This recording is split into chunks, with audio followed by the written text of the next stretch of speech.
ഈ അമ്മയെ തല്ലിയാലും രണ്ട് പക്ഷം എന്നൊരു കാര്യമുണ്ടല്ലോ. അമ്മയെ തല്ലുന്നത് ആരും അംഗീകരിക്കത്തില്ല. പക്ഷെ എന്നാലും അതിനെ സപ്പോർട്ട് ചെയ്യുന്ന ചിലരുണ്ടാവും. അതാണ് അമ്മയെ തല്ലിയാലും രണ്ട് പക്ഷം എന്ന് പറഞ്ഞ പോലെയാണ് കേന്ദ്ര ധനകാര്യമന്ത്രി നിർമ്മല സീതാരാമൻ അവതരിപ്പിച്ച കേന്ദ്ര ബജറ്റ്. ഇതിനെ കേന്ദ്ര ബജറ്റ് എന്ന് വിളിക്കാമോ? ഞങ്ങൾ ഇന്നലെ ഈ ബജറ്റ് അവതരണം എല്ലാം കണ്ടിട്ട് ഇങ്ങനെ ആലോചിച്ചിരിക്കുകയായിരുന്നു, എന്താണ് വീഡിയോ ഇന്നലെ ചെയ്യേണ്ട ഇന്ന് ചെയ്യാമെന്ന് വിചാരിച്ചത്. ഇതൊരു കേന്ദ്ര ബജറ്റാണ്. ഇതൊരു ബീഹാർ ബജറ്റ് അല്ലേ? ബീഹാർ ബമ്പർ ബജറ്റ് അല്ലേ ഇത്? ബീഹാറിന് വാരിക്കോരി കൊടുത്തിരിക്കുകയാണ്. ഇതിനു മുമ്പ് തന്നെ ബീഹാറിന് കഴിഞ്ഞ ബജറ്റിലും ഒക്കെ സ്പെഷ്യൽ പാക്കേജ് പ്രഖ്യാപിച്ചിരുന്നു, ബീഹാറിന് ആന്ധ്രയ്ക്കും. കാരണം എന്താണ്? നരേന്ദ്രമോദി സർക്കാരിന് BJPക്ക് ഒറ്റയ്ക്ക് കേവല ഭൂരിപക്ഷം ഇല്ലാത്തതുകൊണ്ട്, അത് ഇന്ത്യയിലെ ജനങ്ങൾക്ക് വോട്ടർമാർക്ക് ബുദ്ധിയുള്ളത് കൊണ്ട് അത് കൊടുത്തില്ല. അല്ലെങ്കിൽ 400 സീറ്റ് മോഹിച്ച് ഭരണഘടന മുഴുവൻ എഴുതി തിരുത്താനുള്ള ഒരു അജണ്ടയായിരുന്നു 400 സീറ്റ്. ജനങ്ങൾക്ക് ബുദ്ധിയുള്ളത് കൊണ്ട് അത് കൊടുത്തില്ല. പിന്നെ പ്രതിപക്ഷ ഇന്ത്യ സഖ്യത്തിൻ്റെ കയ്യിലിരിപ്പ് കൊണ്ട്, പ്രത്യേകിച്ചും കോൺഗ്രസിന്, അതിനെ നയിച്ച കോൺഗ്രസിൻ്റെ കയ്യിലിരിപ്പ് കൊണ്ട് അത് നഷ്ടപ്പെട്ടു. അല്ലെങ്കിൽ ഇപ്പോൾ ഇന്ത്യ സഖ്യത്തിൻ്റെ പ്രധാനമന്ത്രി ഇന്ത്യ ഭരിക്കേണ്ടുന്ന സമയമായിരുന്നു. രാഹുൽ ഗാന്ധി ഒരുപക്ഷെ പ്രധാനമന്ത്രി ആകുമായിരുന്നു. ആകാതെ പോയത് കോൺഗ്രസിൻ്റെ കയ്യിലെ കുഴപ്പമുണ്ടാണ്. അതുകൊണ്ട് BJP കൂട്ടുകക്ഷികളെ വെച്ചിട്ട് സർക്കാർ ഉണ്ടാക്കി. അതിനെ ചന്ദ്രബാബു നായിഡു, TDP ആന്ധ്ര, ജനതാദൾ യു വെച്ചിട്ട് ബീഹാർ നിതീഷ് കുമാർ. അവരുടെ ബലത്തിലാണ് കേന്ദ്രഭരണം മുന്നോട്ട് പോകുന്നത്. അതുകൊണ്ട് ആന്ധ്രയ്ക്കും ബീഹാറിനും കഴിഞ്ഞ ബജറ്റുകളിൽ വാരിക്കോരി കൊടുത്തു. ഇപ്പോൾ ആന്ധ്ര തിരഞ്ഞെടുപ്പില്ലാത്തത് കൊണ്ട് ബീഹാർ ബജറ്റായിട്ട് മാറി. ബീഹാറിന് വാരിക്കോരി കൊടുത്തിരിക്കാം. ബീഹാർ ബെമ്പർ എന്നാണ് ഈ ബജറ്റിനെ വിശേഷിപ്പിക്കേണ്ടത്. ഇങ്ങനെയാണ് ഒരു രാജ്യത്തിൻ്റെ ധനകാര്യമന്ത്രി ഒരു ബജറ്റ് അവതരിപ്പിക്കേണ്ടത്. ഇനി കേരളത്തിലേക്ക് വരാം. കേരളം ഹോംവർക്ക് ചെയ്യാത്തത് കൊണ്ട്, അതാണ് അമ്മയെ തല്ലിയാലും രണ്ട് പക്ഷമെന്ന് ഞങ്ങൾ പറയാൻ കാര്യം. കേരളം ഹോംവർക്ക് ചെയ്തില്ല, ഫോളോ അപ്പ് ചെയ്തില്ല, കൃത്യമായിട്ട് കണക്ക് കൊടുത്തില്ല. അതുകൊണ്ട് കേരളത്തിലൊന്നും കിട്ടിയില്ല. എങ്ങനെയുണ്ട്? ചില മാധ്യമ ശിങ്കിടികൾ വന്നിരുന്നിട്ട് ഇപ്പോൾ തുടങ്ങിയിട്ടുണ്ട്, കേരളം എന്ത് ചെയ്തു, കണക്ക് കൊടുത്താൽ കിട്ടുമായിരുന്നു, അതുകൊണ്ട് കിട്ടിയില്ല.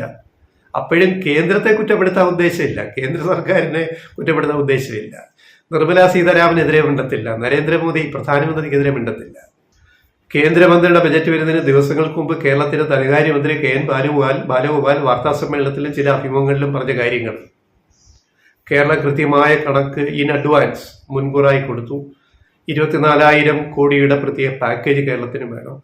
കാരണം പ്രത്യേക പാക്കേജ് ബീഹാറിനും ആന്ധ്രയ്ക്കും മറ്റ് പല സംസ്ഥാനങ്ങൾക്കും UPക്കും ഒക്കെ കൊടുക്കുമ്പോൾ എന്താ കേരളത്തിന് ചോദിച്ചുകൂടെ? അപ്പം പ്രത്യേക പാക്കേജായിട്ട് 24,000 കോടി രൂപയുടെ പദ്ധതികൾ. അതിൽ വയനാട്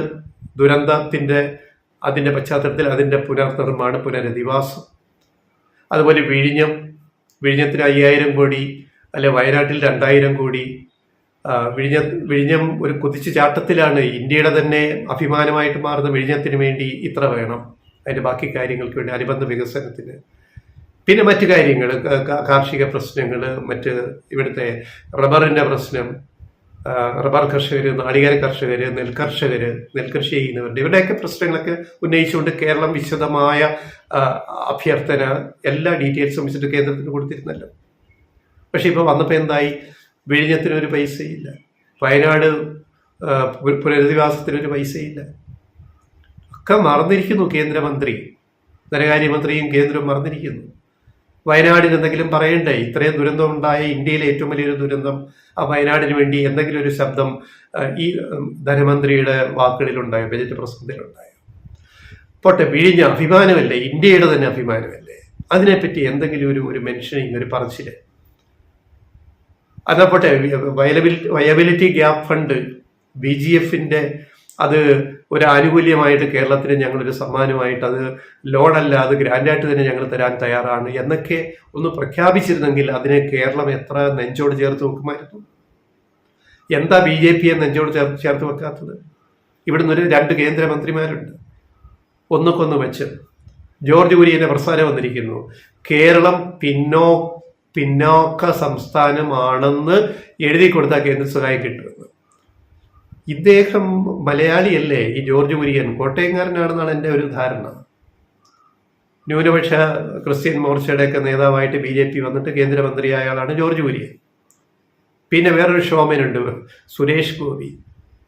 ഈ രണ്ട് കേന്ദ്രമന്ത്രിമാര്, രണ്ട് സഹമന്ത്രിമാരാണ്, വലിയ അധികാരമൊന്നുമില്ല. എന്നാൽ പോലും മുകളിലിരിക്കുന്ന ക്യാബിനറ്റ് മന്ത്രിയോട് പറഞ്ഞിട്ട് എന്തെങ്കിലുമൊക്കെ ചെയ്യിക്കാനുള്ള ആംബിയർ ഈ രണ്ടെണ്ണത്തിനും ഉണ്ടോ? കേരളത്തിന് വേണ്ടി സുരേഷ് ഗോപി എന്ത് ചെയ്തു കേന്ദ്രമന്ത്രി എന്ന നിലയിൽ? ജോർജ് കുര്യൻ ഇപ്പൊ എന്തായി കാട്ടിവിട്ടെ? നമ്മൾ വിചാരിച്ചു അങ്ങനെ ഒരു ശുദ്ധനാണ്, ശുദ്ധമാനസനാണ് എന്നൊക്കെ വിചാരിച്ചു. കാരണം വയനാട്ടിൽ ദുരന്തമുണ്ടായപ്പോൾ അദ്ദേഹം ഒരാഴ്ച ഇവിടെ പോയി ക്യാമ്പ് ചെയ്തു, അതിന്റെ കൂടെയൊക്കെ നിന്നു. സുരേഷ് ഗോപി അന്ന് ഷോ കാണിച്ചു പോയി. അപ്പൊ രണ്ട് കേന്ദ്രമന്ത്രിമാരിൽ അന്ന് ജോർജ് കുര്യനെ നമ്മൾ പോട്ടെ നല്ലൊരു മനുഷ്യൻ എന്നൊക്കെ വിചാരിച്ച ആളിപ്പോൾ പറഞ്ഞിരിക്കുകയാണ് കേരളം പിന്നാക്കമാണെന്ന് കേന്ദ്രത്തിനെ ബോധ്യപ്പെടുത്തിയാൽ നമുക്ക് ഇങ്ങോട്ട് കാശ് കിട്ടും. ഈ കേരളം വികസിച്ചു പോയതിനെ അധിക്ഷേപിക്കുന്ന ഒരു കേന്ദ്ര സഹമന്ത്രി, ഇദ്ദേഹത്തെ പറ്റി എന്താ നമ്മൾ ഇങ്ങനെയുള്ളവരെ കുറിച്ച് പറയുക? നമ്മൾ വികസിച്ചു പോയത്, വളർന്നത് തെറ്റായി പോയല്ലേ? സ്വാതന്ത്ര്യാനന്തരം എന്താ ചെയ്തത്? ജനസംഖ്യ അടിസ്ഥാനത്തിൽ ഓരോ സംസ്ഥാനത്തിനും വിഭവങ്ങൾ കേന്ദ്രം നൽകിക്കൊണ്ടിരിക്കുന്നു, കേന്ദ്ര സംസ്ഥാന ബന്ധങ്ങളിൽ. അതനുസരിച്ച് കേരളത്തിന് ഇത്ര കൂടി, യു പിക്ക് ഇത്ര കൂടി, ബീഹാറിന് ഇത്ര കൂടി, എല്ലാവർക്കും വാരി വാരി കോരി കോരി കൊടുത്തു. നെഹ്റു ആദ്യ പ്രധാനമന്ത്രി മുതൽ ഇങ്ങോട്ട്, ഇന്ദിരാഗാന്ധിയുടെ കാലം മുതൽ ഇങ്ങോട്ട് ഈ വാരി കോരി കൊടുത്തപ്പോഴും കേരളം വികസിച്ചു, തമിഴ്നാട് വികസിച്ചു. ഇവിടെ വിദ്യാഭ്യാസം, ആരോഗ്യം, ഹ്യൂമൻ ഡെവലപ്മെന്റ് ഇൻഡെക്സ്, മറ്റു കാര്യങ്ങൾ, സാമൂഹ്യ സേവന രംഗത്ത് ഒക്കെ കേരളം കുതിച്ചു ചാട്ടം ഉണ്ടാക്കിയിട്ട് വികസിത രാജ്യങ്ങളോട്, യൂറോപ്പിനോട്, അമേരിക്കയോടും ഒപ്പം ഈ രംഗത്ത് എത്തിയപ്പോൾ കേരളം ഒരു വികസന മോഡലായിട്ട് മാറിയപ്പോൾ അത് കേരളം ചെയ്ത അബദ്ധമായിപ്പോയി. ഇപ്പോഴും കുംഭമേള നടത്തി പിന്നെ പട്ടിണി സംസ്ഥാനങ്ങളായിട്ട് ഇപ്പോഴും കേൾക്കുന്ന ബീഹാറും യു പിയും ഒക്കെ ഇത്രയും കാലം കിട്ടിയത് കോടികൾ കൊണ്ട് എന്ത് ചെയ്തു? അതെല്ലാം പോയില്ലേ? അപ്പൊ വീണ്ടും അവർ കൊടുത്തോണ്ടിരിക്കുക, അവരെ പിന്നാക്കമാണ്, അതുകൊണ്ട് കൊടുത്തോണ്ടിരിക്കുക. അപ്പൊ നമ്മൾ നന്നാവാൻ പാടില്ല, വളരാൻ പാടില്ല. വളർന്നാൽ നിങ്ങൾക്ക് കേന്ദ്ര സഹായം ഇല്ല. എന്താ അവസ്ഥ? 24,000 കോടി രൂപ കേരളത്തിന് ചോദിച്ചിട്ട് ഒരു പൈസ പ്രഖ്യാപിക്കാത്ത കേന്ദ്ര ബജറ്റ്. എന്താ ഇതിൻ്റെയൊക്കെ അർത്ഥം? കേരളത്തിൽ ദേശീയപാത വികസനത്തിന് ആദ്യമായിട്ട് കേരളം ഒഴികെ എല്ലാ സംസ്ഥാനങ്ങളിലും ദേശീയപാത വികസനത്തിന്റെ മുഴുവൻ ഫണ്ടിങ്ങും national highway authority of India അല്ലെങ്കിൽ പിന്നെ കേന്ദ്ര സർക്കാരാണ് മുടക്കുന്നത്. കേരളത്തിൽ മാത്രം, കേരളത്തിൽ ഭൂമിക്ക് വില കൂടുതലാണെന്ന് പറഞ്ഞുകൊണ്ട് കേരളത്തിൽ മാത്രം സംസ്ഥാനം പൈസ മുടക്കണം. അങ്ങനെ 5,000 കോടിയോളം രൂപ ദേശീയപാത വികസനത്തിന് കേരളം കൊടുത്തു കേന്ദ്രത്തിന്. എന്നിട്ടാണ് ഇപ്പൊ ദേശീയപാത വികസനം നടക്കുന്നത്. ഇതൊക്കെ നാട്ടുകാർക്ക് അറിയാമല്ലോ, ചില മാധ്യമങ്ങൾ ഇത് പറയത്തില്ല. എന്നിട്ട് ആ തന്ന പൈസ കടപരിധിയിൽ നിന്ന് ഒഴിവാക്കി തരണം. ഈ 5,000 കോടി രൂപ കേന്ദ്രത്തിന് ദേശീയപാത വികസനത്തിന് തന്ന പൈസ, അത് അത്രയും രൂപ കടമെടുക്കാൻ ഞങ്ങളെ അനുവദിക്കണം. അല്ലെ കിഫ്ബി വഴി അത്രയും ഈ പരിധി, വായ്പാ പരിധിയിൽ GDP-യുടെ ഇത്ര വായ്പാ പരിധി ഉണ്ടല്ലോ, അതിൽ നിന്ന് ഒഴിവാക്കണമെന്ന് പറഞ്ഞിട്ട് ന്യായമായൊരു കാര്യം പറഞ്ഞിട്ട് പോലും ഇന്ന് വരെ കേന്ദ്രം അംഗീകരിച്ചിട്ടില്ല. ഈ 5,000 കോടി രൂപ സമാഹരിക്കാൻ, സ്വരൂപിക്കാൻ ഇപ്പൊ കേന്ദ്രത്തിന്റെ അനുമതി കേരളത്തിന് കിട്ടിയാൽ 5,000 കോടി കൊണ്ട് കേരളത്തിൽ എന്തൊക്കെ ചെയ്യാൻ പറ്റും? വിഴിഞ്ഞത്ത് എന്തൊക്കെ ചെയ്യാൻ പറ്റും? അത് ഒറ്റ കാര്യം ഞങ്ങൾ പറഞ്ഞതാണ്, ദേശീയപാത വികസനം മാത്രം. അതുപോലെ മറ്റു കാര്യങ്ങൾ, ശബരിമലയില് പരമത്ത് അത് അട്ടിവെച്ചു, അത് നടക്കാൻ പാടില്ല, കേന്ദ്ര നിലപാട്. അതുകൊണ്ട് ദേശീയപാത ഇപ്പൊ യാഥാർത്ഥ്യമാകില്ലേ? ഈ വർഷം മിക്കവാറും അതിന്റെ പണികൾ തീരും. ഈ മാർച്ചോടുകൂടി പ്രധാന റീച്ചൊക്കെ പണി തീരുമെന്നാണ് ഏറ്റവും കൂടുതൽ റിപ്പോർട്ട്. ഇത്രയും ഈ നാടിന് വേണ്ടി ചെയ്തത് തെറ്റായിപ്പോയി. കേരളം പുരോഗമിച്ചത് തെറ്റായിപ്പോയി. കേരളത്തിൽ നിന്ന് പോയ കേന്ദ്രമന്ത്രി ജോർജ് കുര്യൻ പറയുക, നമ്മൾ പിന്നാക്കാന്ന് കാണിച്ചാൽ ഇങ്ങോട്ട് കാശ് കിട്ടുന്നത്. ഈ സത്യം പറയുന്നത് സ്വാഭിമാനം എന്ന് പറയുന്നതുണ്ടോ? ഇദ്ദേഹം ഒരു മലയാളിയാണോ ഈ കേന്ദ്രമന്ത്രി ജോർജ് കുര്യൻ? സുരേഷ് ഗോപി എന്താ ചെയ്യുന്നത്? ഞങ്ങൾ വീണ്ടും ചോദിക്കുകയാണ്. ഇങ്ങനെയാണോ ഒരു നാട്ടിൽ നിന്ന് പോയാൽ ചെയ്യേണ്ടത്? മറ്റ് നാട്ടിൽ നിന്ന് പോയവരൊക്കെ, കേന്ദ്രത്തിൽ പോയവരൊക്കെ ആ സംസ്ഥാനങ്ങൾക്ക് വേണ്ടി എന്ത് ചെയ്യുന്നു? ഇത് കേരളത്തെ ഇങ്ങനെ അങ്ങ് ശ്വാസം മുട്ടിക്കുക. കേരളം മുന്നോട്ട് പോകരുത്. വിഴിഞ്ഞ ഇന്ത്യയുടെ ഗ്രോത്ത് എഞ്ചിനാണെന്ന് ഞങ്ങൾ കഴിഞ്ഞ ദിവസം വീഡിയോയിൽ പറഞ്ഞു. ഇന്ത്യയുടെ ഗ്രോത്ത് എഞ്ചിനാണ് വിഴിഞ്ഞം, കേരളത്തിന്റെ മാത്രമല്ല. അവിടെ ഇപ്പോ ട്രയൽ റൺ ഉൾപ്പെടെ തുടങ്ങി 6 മാസം കൊണ്ട് 3 ലക്ഷത്തിലധികം കണ്ടെയ്നറുകൾ കൈകാര്യം ചെയ്തിരിക്കുന്നു. ഇന്നലെ വരെ 151 കപ്പലുകൾ, മദർ വെസൽസ് ഉൾപ്പെടെ വലിയ വെസൽസ്, അതായത് ലോകത്തെ ഏറ്റവും വലിയ കപ്പലുകളിൽ 4 കപ്പലുകൾ ഉൾപ്പെടെ 151 മദർ വെസലുകളും ഫീഡർ വെസലുകളും ഉൾപ്പെടെ 151 കപ്പലുകൾ, ചരക്ക് കപ്പലുകൾ വിഴിഞ്ഞത്ത് വന്നു പോയിരിക്കുന്നു. വിഴിഞ്ഞത്ത് തിരക്ക് എത്രയോ കൂടിയിരിക്കുന്നു. അതായത് 1 കൊല്ലം കൊണ്ട് ഇത് പൂർണ്ണസജ്ജമാകും ബിസിനസ് എന്ന് വിചാരിച്ച് അദാനി ഗ്രൂപ്പ് തന്നെ പറയുന്നു. 1 വർഷം എടുക്കുന്നില്ല, 6 മാസം എടുത്തില്ല, 3 മാസം കൊണ്ട് ഇത് വയബിളായി, അല്ലെങ്കിൽ ഇത് മുന്നോട്ട് പോകുന്നു, വലിയ സാധ്യതകളാണ്, ലാഭം വന്നുകൊണ്ടിരിക്കുന്നു. ഇതിന്റെ വരുമാനം കേന്ദ്രത്തിന് കിട്ടുന്നില്ല, GST ഉൾപ്പെടെ പകുതി കേന്ദ്രം പകുതി കേരളം. എന്നിട്ട് ഒരു പൈസ ഇങ്ങോട്ട് വിഴിഞ്ഞത്തിന് വേണ്ടി മാറ്റിവെക്കാത്ത കേന്ദ്ര ബജറ്റ്. ഈ VGF-ലെങ്കിലും വയബിലിറ്റി ഗ്യാപ് ഫണ്ടിലെങ്കിലും എന്തെങ്കിലും ഒരു ആനുകൂല്യം കേരളം പ്രതീക്ഷിച്ചിരുന്നു, അതുകൊണ്ടായില്ല. അപ്പൊ ഇനിയിപ്പോ എന്താ കേരളത്തിനുള്ള വഴി? വേറെ മാർഗം കണ്ടെത്തുക, വികസനങ്ങൾ മുന്നോട്ട് കൊണ്ടുപോകാൻ വേണ്ടി വേറെ മാർഗം കണ്ടെത്തുക. അതാണ് വിഴിഞ്ഞത്തിന്റെ കഥ, വിഴിഞ്ഞത്തിന്റെ ഇപ്പോഴത്തെ വിജയം. ഈ പറയുന്ന റെക്കോർഡ്, അതായത് വിഴിഞ്ഞത്തിന്റെ ഒരു തുറമുഖത്തിന്റെ കപ്പാസിറ്റി, ശേഷിയുടെ എത്ര ശതമാനം അത് ഉപയോഗിക്കുന്നു? ലോക ശരാശരി വെച്ചിട്ട് കപ്പാസിറ്റിയുടെ, സ്ഥാപിത ശേഷിയുടെ 70% അവിടെ ബിസിനസ് നടക്കണം. വിഴിഞ്ഞം 3, 4, 6 മാസം കൊണ്ട് അതെല്ലാം മറികടന്നിരിക്കുന്നു. 70-80 ആയി.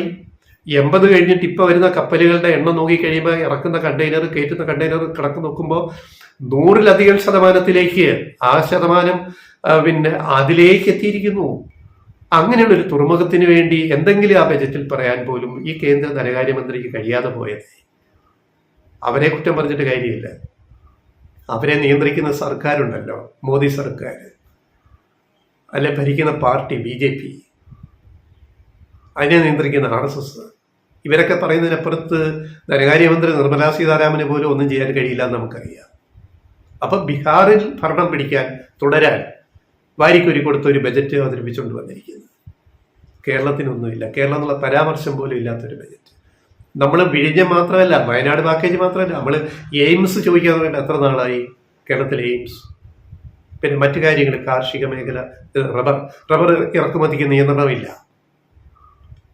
ഇപ്പോഴത്തെ ബജറ്റിലും ഇഷ്ടം പോലെ റബ്ബർ, പിന്നെ ഈ പറയുന്ന ഇവർക്ക് MRF ഉൾപ്പെടെയുള്ള റബ്ബർ കമ്പനികൾക്ക് ഇഷ്ടം പോലെ റബ്ബർ ഇറക്കുമ്പോൾ എന്താ സംഭവിക്കും? റബ്ബറിന്റെ വിലയും കേരളത്തിൽ കുറയും, അല്ലെങ്കിൽ ഇതിൽ അങ്ങോട്ട് മുന്നോട്ട് പോകാൻ സാധിക്കത്തില്ല.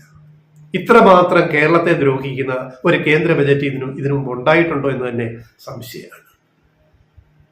ഇതിനെതിരെ പ്രതിഷേധിക്കുക. ബദൽ കേരളം തഴഞ്ഞാലും കേന്ദ്രം തഴഞ്ഞാലും കേരളം ഇതിനെ അതിജീവിക്കും. ഇത്രയും കാലം അതിജീവിച്ചിട്ടുണ്ട്. ഇതിനെ അതിജീവിക്കുക എന്നുള്ള നിശ്ചയദാർഢ്യമാണ് ഓരോ മലയാളിക്കും വേണ്ടത്. അത് കേന്ദ്രത്തിൽ നിന്ന് കാശ് തരാനുള്ള കാശാണ് ചോദിക്കുന്നത്. തന്നിട്ടില്ലെങ്കിൽ പകരം വഴി നമുക്ക് കണ്ടെത്താൻ സാധിക്കും. അതിനുള്ള ആത്മവിശ്വാസം ഉണ്ടാവണം, അതിനുള്ള സർക്കാർ ഇവിടെ ഉണ്ടാവണം. ഇതാണ് ഏറ്റവും പ്രധാനപ്പെട്ട കാര്യം.